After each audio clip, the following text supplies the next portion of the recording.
हज़रत आदम अलैहिस्सलाम का कद कितना था?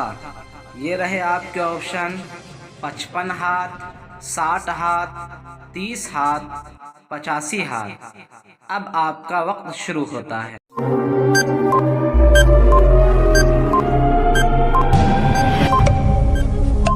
कंप्यूटर जी इसका सही जवाब बताएं। इसका सही जवाब है 60 हाथ।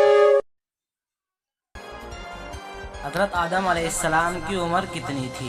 ये रहे आपके ऑप्शन 800 साल, 900 साल, 936 साल, 730 साल।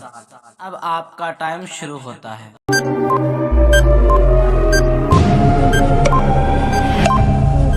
कंप्यूटर जी इसका सही जवाब बताएं। इसका सही जवाब है 936 साल।